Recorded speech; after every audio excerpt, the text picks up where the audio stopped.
अस्सलाम वालेकुम दोस्तों, मैं मोहम्मद शबाज। अगर हम गवर्नमेंट के 3 साल कारकर्दगी के बारे में बात करें, उसमें स्पेशली जो कंज्यूमर आइटम की बात है वो देखें, तो हमें अंदाज़ा ये होता है कि 2018 में जनाबे वाला वो जो 50 किलो का बैग था चीनी का, वो 2600 में मिलता था, जिसकी कीमत अब बढ़ के 5000 हो गई है। इसी तरह इसको थोड़ा सा हम उसमें ले जाएं तो 2600 और 5000 में 2400 का डिफरेंस है। तो ऑलमोस्ट 85-90% चीनी की कीमत जो है उसमें इजाफा हमें नज़र आ रहा है। इसी तरह 2018 में जो 20 किलो का आटे का थैला था वो 740 रुपये में मिलता था, जो अब बढ़ के उसकी कीमत 1150 रुपये हो गई है। तो इससे भी आप अंदाज़ा लगा लें।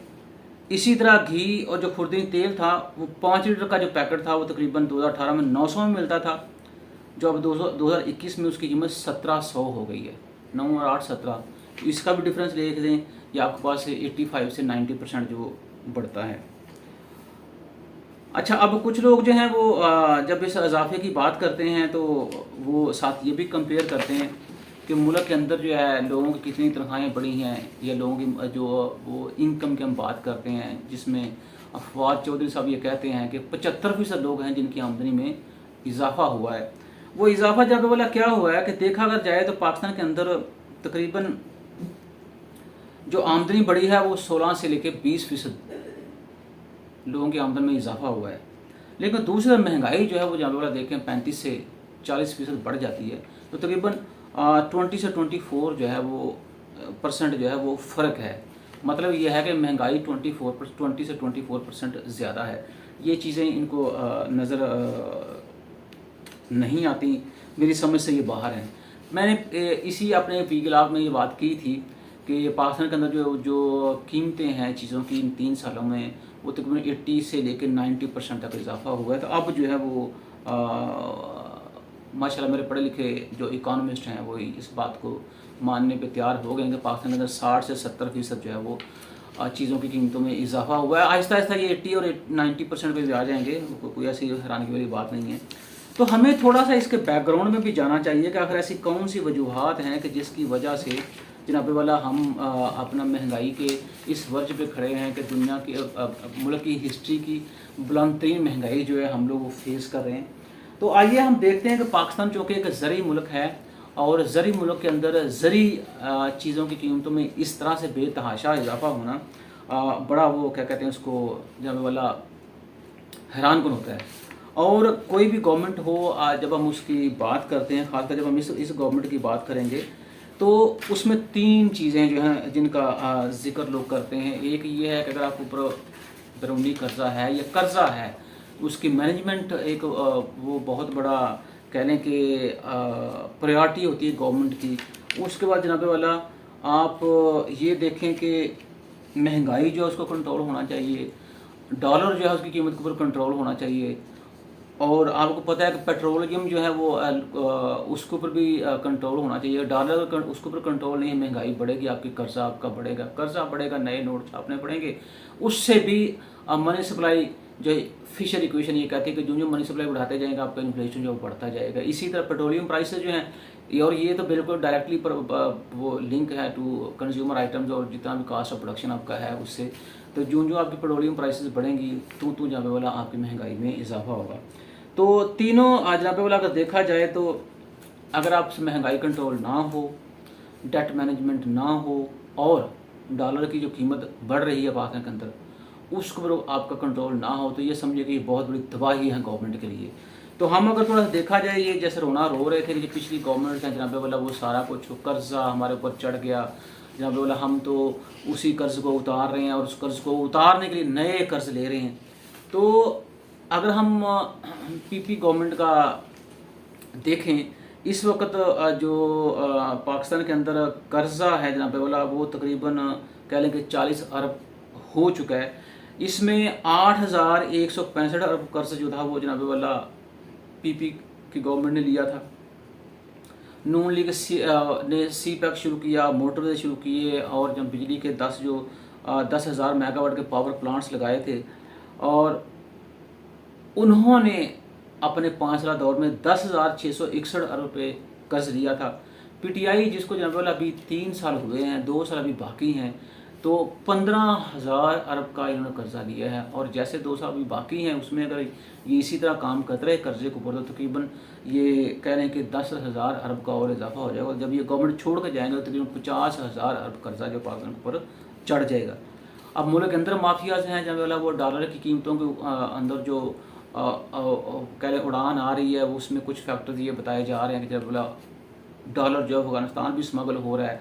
लेकिन मेन बात तो ये है कि आपकी इंपोर्ट्स बढ़ती जा रही हैं, एक्सपोर्ट्स अभी कम है, तो उस वजह से भी डॉलर की डिमांड में इजाफा हो रहा है, जिससे डॉलर की कीमत में इजाफा हो रहा है। और इससे ज़ाहिर सी बात ये माफिया जो हैं चीनी की मार्केट को कंट्रोल करके, फिर जो गंदम की मार्केट को कंट्रोल करके, जहाँ पे वाला या घी की मार्केट कंट्रोल करके, डॉलर की मार्केट को कंट्रोल करके अरबों कमा रहे हैं, उसको कोई पूछने वाला नहीं है।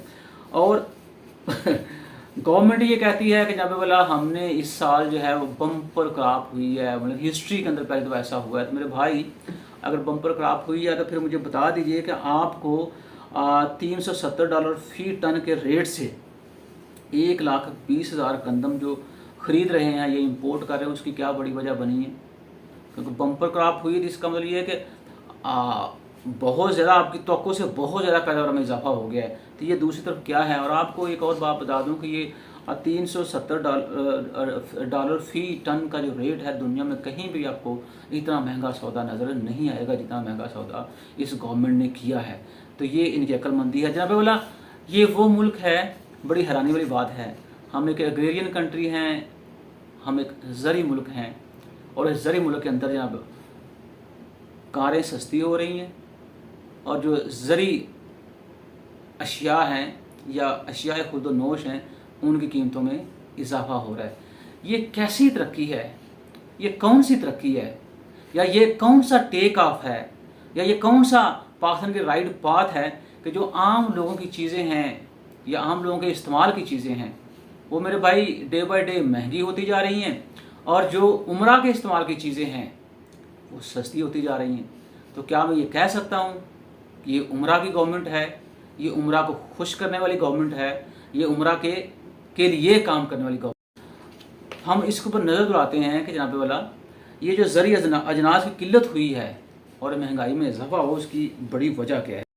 इस गवर्नमेंट ने गंदम के ऊपर जनाब वाला सब्सिडी ख़त्म कर दिया, और जिसकी वजह से गंदम की कीमतों में तकरीबन 32% इजाफा हुआ है। और उस इजाफे के साथ फी 40 किलोग्राम जो गंदम की कीमत है वो 1950 रुपये मुकर्रर कर दी गई है। अब आप देखें कि इसकी वजह से जो गंदम है उसकी कीमतों में कितना इजाफा हुआ है, और उसकी वजह से रोटी जो है उसकी कीमत में कितना इजाफा होगा, और एक आम आदमी जो है उसके बास्केट के ऊपर जो महंगाई का असर है वो कितना ज़्यादा पड़ेगा।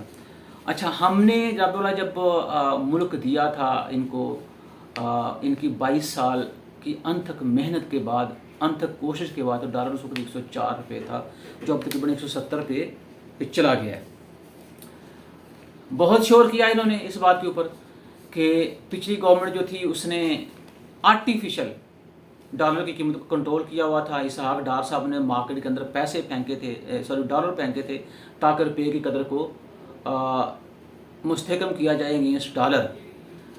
तो मेरे भाई 1.2 अरब डॉलर तो आपने भी मार्केट में फेंके हैं, तो फिर भी डॉलर की कीमत कंट्रोल क्यों नहीं हुई?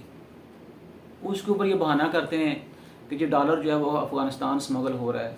उसको बहाना ये करते हैं कि जो पिछली गवर्नमेंट थी अफ़गानिस्तान की, उनको जो कि इमदाद आ रही थी, वो सारी इमदाद जो पाकिस्तान से होते हुए आ रही थी, इस वजह से डॉलर का रुख ज़्यादा पाकिस्तान की तरफ था। अब चूँकि तालिबान की हुकूमत आ गई है, तो अब डॉलर का रुख ज़्यादा पाकिस्तान की तरफ नहीं है, तो इस वजह से भी डॉलर जो है उसकी डिमांड में पाकिस्तान में इजाफा हो गया है। तो ये इस तरह के वो अटकल पिचों जिसे कहते हैं वो हमें बताए जा रहे हैं, और बात समझ से बिल्कुल बाहर है। फिर ये भी कहते हैं कि हमने जनाब वो आरती का किरदार जो था वो ख़त्म कर दिया, किसान को हमने डायरेक्ट मंडियों के साथ कनेक्ट कर दिया है। हाल ये है कि पिछली दफ़ा जिस बम्पर क्रॉप की बात करते हैं, गंदमों की बात करते हैं, लोगों को गवर्नमेंट से बारदाना तक मिलना बड़ा मुश्किल हो गया था। तो किसान जो है दोबारा आरती की तरफ वापस आया। और बात ये नहीं है कि आपने किसान को लिंक कर दिया, बात ये है कि वो जो सिस्टम है उसको आसान बनाएं। अगर सिस्टम वैसे ही पेचीदा है फिर आरटी का रोल ख़त्म करें या ना करें उससे कोई फ़र्क नहीं पड़ेगा। फॉर एग्ज़ाम्पल, आप जब किसी ज़रिए बैंक में जाते हैं, वहाँ से कर्जा लेते हैं, वो फॉर्म फिलिंग, वो सारी चीज़ें इतनी ज़्यादा मुश्किल होती हैं और किसानों को चक्कर लगवाए जाते हैं, तो किसान एक वक्त पे आके इरिटेट हो जाता है कि यार इससे बेहतर ये है कि मैं वारती के पास चला जाऊँ, कम से कम ये जो मेरी खज्जल खुआरी हो रही है, ये मेरी ज़लालत हो रही है, मेरा जो टाइम ज़ाया हो रहा है वो मेरा बच जाए। तो इन चीज़ों के ऊपर भी तवज्जो देने की ज़रूरत है।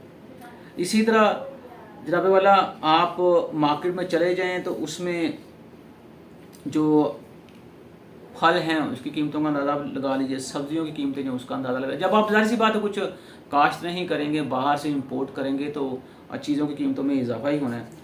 बातें हम करते हैं जी बिजली बदकिस्मती से पाकिस्तान के अंदर बहुत महंगी है, या बिजली के क्राइसिस की बात करते हैं। क्या किसी ने ज़राअत की तरफ जो आने वाले वक्त में तूफ़ान है उसकी तरफ किसी ने तवज्जो की है? मेरा नहीं ख्याल को बंदा को तवज्जो कर रहा है। क्यों? वजह ये है कि पूरी की पूरी मार्केट जो है जब हम चीनी की बात करते हैं तो माफिया के अंडर कंट्रोल है।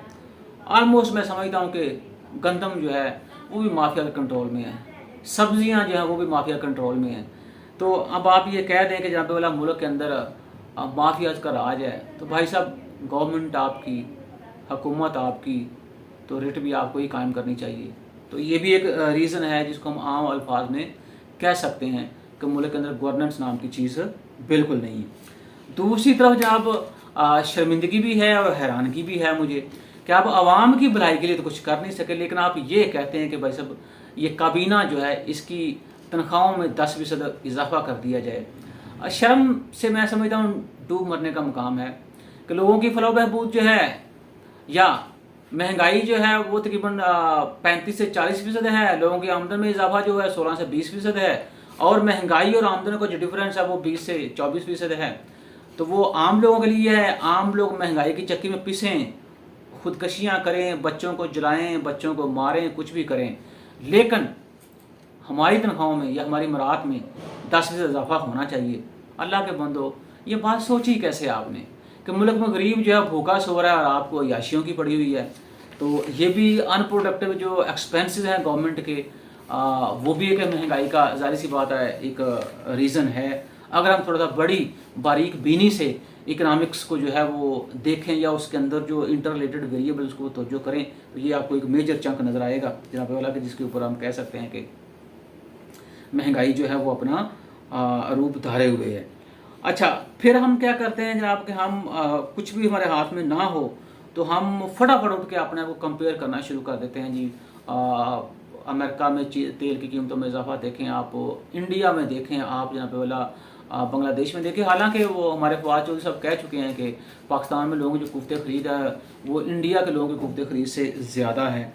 तो आए हम आपको दो ममालिक जैसे मिस्र और तुर्की की बात हम करते हैं। तुर्की जो है वो अपने GDP के अंदर असला जो है उस मार्केट को प्रमोट कर रहा है और असला प्रोड्यूस भी कर रहा है, असला वो डोमेस्टिकली कह लें उसको मैन्युफैक्चर भी कर रहा है। तो अपने आप को इस लेवल पे देख रहा है। 90s में देखें तो मिस्र के क्या हालात थे, टर्की का आप देख लीजिए, आज आप अपना हाल देख लें, मिस्र के हाल देख लें और टर्की के देख लें, आपको खुद अंदाज़ा हो जाएगा कि वो दोनों मुल्क जो हमसे कितना ज़्यादा आगे निकल चुके हैं और हमने रिवर्स गियर पकड़ा हुआ है। फिर भी हम कहते हैं हम तरक्की कर रहे हैं। शायद पता नहीं ये तरक्की जो रिवर्स गियर है उसकी बात कर रहे हैं, मेरा ख्याल उसी की बात कर रहे हैं। अगर आपको लगे कि ये मुख्तलिफ बात कर रहे हैं तो प्लीज़ मुझे बता दीजिएगा। इसी तरह जो सबसे बड़ी बात है वो ये कि चूँकि हम फिर वही बात, आप कुछ भी हो जाएं, आप एक ज़री मुल्क हैं, ये टाइटल जो है ये कभी भी आप अपने आप से उतार नहीं सकेंगे।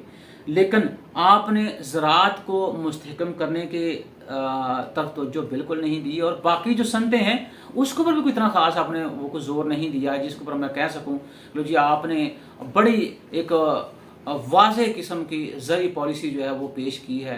हाँ, आप कहते हैं 1100 रुपये जो किसानों को मिला है, तो अब मेरे गांव में जो किसान है किसी को 1 रुपया नहीं उसमें से मिला, अगर किसी और को मिला तो मैं उसको कुछ कह नहीं सकता, क्योंकि मैं तो अगर इकनॉमिक्स की बात करूंगा, गवर्नमेंट की परफॉर्मेंस की बात करूंगा या वेलफेयर की बात करूंगा तो मैं तो अपने आप से शुरू करूंगा, अपने आप से ही बात करूंगा और अपने गाँव से बात करूंगा। अच्छा, अब जब ये चीज़ें देखी जाएँ तो आप थोड़ा सा नज़र दुराएँ तो जितना शहरों के ऊपर फोकस किया गया है उतना देहात के ऊपर फोकस नहीं किया गया। तो इस चीज़ ने अर्बन रूरल अर्बन इनइक्वालिटी जो है उसको भी इसने जन्म दिया है। तो देहात जो है वो ज़्यादा एहसास महरूमी जो है उसका मेरे ख्याल में शिकार हो रहे हैं। ना आपने कोई इंफ्रास्ट्रक्चर की तरफ तवज्जो दी, ना जहाँ पे वाला आपने देहात के अंदर जो अनएम्प्लॉयड यूथ है उसको आपने को तवज्जो दी। तो उस इसको आम सेंस में ये कह सकते हैं कि जितनी फ़कीयत आपने शहरों को दी है उतनी फ़कीयत आपने देहात को नहीं दी। अच्छा, उसके बाद ये है कि पाकिस्तान की जो आबादी है उसका अगर देखा जाए बांग्लादेश से कंपेयर करें तो हमारी आज भी जो पॉपुलेशन ग्रोथ रेट है बांग्लादेश से ज़्यादा है। एक वक्त था जब बांग्लादेश का पॉपुलेशन ग्रोथ रेट हमसे ज़्यादा था, लेकिन अब वो उसको 2% से नीचे ले हैं। हमारा आज भी 2 या 2.1% है। इसको भी थोड़ा सा हमें वो सोचने की ज़रूरत है। लेकिन हम एक तरफ मैं मानता हूँ बात ये कि यूथ जो है वो हमारा एसेट है, लेकिन अगर आप उस एसेट को यूज़ अच्छे तरीके से इस्तेमाल नहीं करेंगे तो फिर बेतहाशा आबादी में इजाफा जो वो भी आपके किसी फ़ायदे में नहीं रहेगा। अच्छा, अभी पीछे दिनों कह रहे थे कि जी पाकिस्तान दुनिया का 5वां बड़ा मुल्क है जो खजूर पैदा कर रहा है, बल्कि पाकिस्तान दुनिया का गन्ना पैदा करने वाला भी कह लें कि बड़ा मुल्क है। लेकिन अब देखें कि इसकी जो चीनी की मार्केट है वो ब्राज़ील, भारत, थाईलैंड और चीन ले गए हैं। तो क्या फ़ायदा दुनिया में गन्ना ज़्यादा प्रोड्यूस करने का? तो गन्ना लेके बैठे रहे आप, क्योंकि हम गन्ना पैदा जो कर रहे हैं, और उसका फ़ायदा तभी होगा कि जब गन्ने का प्रॉपर यूटिलाइज़ करेंगे आप। अच्छा, उसके बाद देखा जाए तो हम कहते हैं जी आम बहुत अच्छा हम पैदा कर रहे हैं, पर मैं आपको बता दूं हैरानी वाली बात है कि इस वक्त पाकिस्तान जो है उसकी जो मैंगो मार्केट थी वो तकरीबन भारत, इंडिया, चीन और मेक्सिको ने छीन लिया या छीन के ले जा रहे हैं। तो फिर आप फिर बाद में मैंगो खिलिएगा, अल्लाह खैर सल्लाह। इसी तरह पंजाब, और ये मैं तो पीछे 2 साल से ये बात चीख रहा हूँ कि जहाँ पे वाला हाउसिंग सोसाइटी का जो बेजा डेवलपमेंट है इसको रोका जाए। आप यहाँ से किसी मेन रोड से चक्कर लगाएं, आपको मेन रोड के इर्द गिर्द जहाँ पे वाला 2-2, 3-3, 4 मकान हाउसिंग सोसाइटियों के बोर्ड लगे हुए मिलेंगे, और बिल्कुल बेहंगम कोई पॉलिसी, कोई उसके ऊपर जनाब डिसिप्लिन नहीं है, कोई हाउसिंग सोसाइटी उसका सिर मुँह नहीं है। जहाँ जिसको कोई एकड़ एक मिला, 2 एकड़ मिले, 3 एकड़ मिले, उसको फटाफट उन्होंने वो हाउसिंग सोसाइटी बनाना शुरू कर दी। मुझे ये डर है कि आने वाले वक्त में शायद हमारे पास ज़मीन ही ख़त्म हो जाए कि जिसके ऊपर हम काश्तकारी करेंगे, और इन हाउसिंग सोसाइटी के बढ़ने की वजह से पंजाब की ज़मीन बड़ी तेज़ी के साथ कमर्शियल हो रही है। तो जब हमारे पास ज़रखेज़ ज़मीनें नहीं होंगी फसलें पैदा करने के लिए, तो फिर हम क्या करेंगे? मेरे हमें सुबह उठेंगे नाश्ते में तो जो इमारत होगी उसको हाथ लगाएंगे, हाथ मुंह पे लगा लेंगे, कहेंगे बस ठीक है मेरा पेट भर गया, तो यही इमारतें, इसको मैंने प्लेट में रख के खाना है, तो यही हमारा नाश्ता होगा, यही हमारा लंच होगा, यही हमारा डिनर होगा। कतन ऐसा नहीं होगा, क्योंकि खाने के लिए आपको रोटी चाहिए, चावल चाहिए, चीनी चाहिए या और आइटम जो है उन्हीं से ही आपकी भूख मिटेगी। हाँ, ये बात ठीक है कि हम रोना जो है वो रो रहे हैं कि जब वाला मुल्क को डिजिटलाइज किया जाए, बिल्कुल करना चाहिए मुल्क को, मैं इसके हक़ में हूँ। लेकिन उससे ही पहले मैं समझता हूँ कि अगर आप ज़री मुल्क है तो किसान जो है उसको आप एजुकेट करें। आपका किसान जब तक उस ज़री टेक्नोलॉजी से फ़ायदा नहीं उठाएगा तो जितना मर्जी मुल्क को डिजिटलाइज करें आप फ़ायदा नहीं उठा पाएंगे, क्योंकि 60% से ज़्यादा आबादी आपकी देहात में रहती है। तो बजाय कि लोगों का बिज़ी रखें व्हाट्सएप ग्रुप में, टिकटॉक में, या वो एक लाइकी भी होता है उसमें, उससे बेहतर ये है कि आप इन लोगों को एजुकेट करें ताकि ये ज़री या ज़राअत के अंदर जो टेक्नोलॉजी में डेवलपमेंट्स आ रही हैं उसको ये अंडरस्टैंड करें और उसको ये अप्लाई करें। टिकटॉक तो ये सारी चीज़ें बाद में भी होती रहेंगी, उसमें मसला नहीं है, क्योंकि ये एक वाह ज़रिया है कि जिससे जब बोला आप किसान को एजुकेट करके मैं समझता हूँ कि एग्रीकल्चर सेक्टर को प्रमोट कर सकते हैं। और उसके बाद भी ज़्यादा ज़रूरी चीज़ जो है कि आपको जितनी पाकिस्तान के अंदर ज़री यूनिवर्सिटी हैं उनके अंदर रिसर्च के कल्चर को प्रमोट किया जाए ताकि वो लोग ज़्यादा से ज़्यादा अच्छी किस्म के अजनास जो हैं उनको पैदा करें और वो अजनास किसानों तक पहुँचें ताकि वो आगे वो नई किस्म की जो फसलें हैं या नई किस्म की जो जिन्स मुतारफ़ करवाई जा रही है या करवाई जाएगी उससे फ़ायदा उठाएं, तभी जाके आप रियल टर्म में बम्पर क्रॉप का जो ख्वाब है वो आपका पूरा हो सकेगा। वरना होगा यही कि जो हमारी रफ्तार है ना ज़री पैदावार, और जब बोला ये हर आदमी को पता है कि पॉपुलेशन का ग्रोथ रेट जो है वो ज़री पैदावार के ग्रोथ रेट से ज़्यादा है। तो हमें थोड़ा सा ये जो डिसबैलेंस है उसको हमें देखना चाहिए। अच्छा, उसके बाद जो सारी चीज़ें हम नोट कर रहे हैं, हाँ, अब मसला ये है कि इसमें अगर हम सारी बात को देखें तो कौन सी ऐसी चीज़ें हैं जिसको हम करके शायद मुल्क को हम एटलीस्ट ज़रा जो हमारी अपनी अशियाए खुर्द नोश हैं उसमें खुद कफील हो सकते हैं। बेहतर मनसूबाबंदी, एडमिनिस्ट्रेशन और करप्शन, इसको खासकर रोका जाए तो शायद इसके रोकने से हम कह सकते हैं कि मुल्क जो है ज़रूरी पैदावार में खुद कफील हो जाएगा। और ये साथ साथ जो ये हाउसिंग सोसाइटीज़ जो हैं इसको उसका भी ख्याल किया जाए। और अगर आपने शहर बनाने हैं नए तो आप ऐसी जगहों में क्यों नहीं जाते जो बेआबाद ज़मीनें हैं उनको आबाद करें आप, बजाय कि ज़रखेज़ ज़मीनों के ऊपर बड़े बड़े शहर खड़े कर दें और आप दावे करें कि जब उससे इतने लाख जो वो इजाफा होगा, रोज़गार में, लोगों की आमदन में इजाफा होगा, लोगों का मेयार ज़िंदगी बढ़ेगा। तो मेरे भाई इसको उस तरफ लेके जाएँ जो ज़मीनें आबाद नहीं हैं, क्योंकि आप कल्टिवेबल लैंड तो अभी तक एक्सटेंड नहीं कर पाए और कर भी नहीं पाएंगे। तो इसलिए बेहतर ये है कि आप इन शहरों को उधर आबाद करें जहाँ ज़मीनें आबाद नहीं हैं, ताकि बेआबाद ज़मीनें भी आबाद हो जाएं। और एक और जो बड़ी बात जो आपसे मैं कर रहा था कि जहाँ नौजवानों की बात होती है कि ये बहुत बड़ा एसेट है, तो बेहतर ये है कि इन नौजवानों को भी आप, ज़रूरी नहीं है कि जो हर बच्चा पैदा हुआ डॉक्टर बने, इंजीनियर बने, वो एक अच्छा किसान भी बन सकता है। और पढ़ा लिखा किसान जो है मेरे ख्याल में एक अनपढ़ किसान की ज़्यादा अच्छे तरीके से काम कर सकता है। और इसके लिए भी एक प्रॉपर पॉलिसी की ज़रूरत है ताकि हम अपने उस यूथ में से जो एग्रीकल्चर के साथ लिंक है उनको ट्रेन किया जाए, उनको तरबियत दी जाए, ताकि वो ज़रूरी टेक्नोलॉजी जो है उसका बेहतर से बेहतर इस्तेमाल कर सकें। तो मैं ये कह सकता हूँ कि हमें एक प्रॉपर किस्म की, कॉम्प्रिहेंसिव किस्म की इकोनॉमिक पॉलिसी की ज़रूरत है, ना कि हमें डेली उठ के प्रेस कॉन्फ्रेंस करके आप बता दें कि आज जनाब वाला लोगों की क़ुव्वत ख़रीद जो है उसमें इजाफा हुआ है, आज मतलब 75% जो आबादी है उसकी आमदन में इजाफा हुआ है, आज जनाब वाला 75% लोग जो हैं उनके मेयार ज़िंदगी में इजाफा हुआ है। तो ये सारी फेक बातें ना करें, क्योंकि इन्होंने आज नहीं तो कल आपके सामने आना है।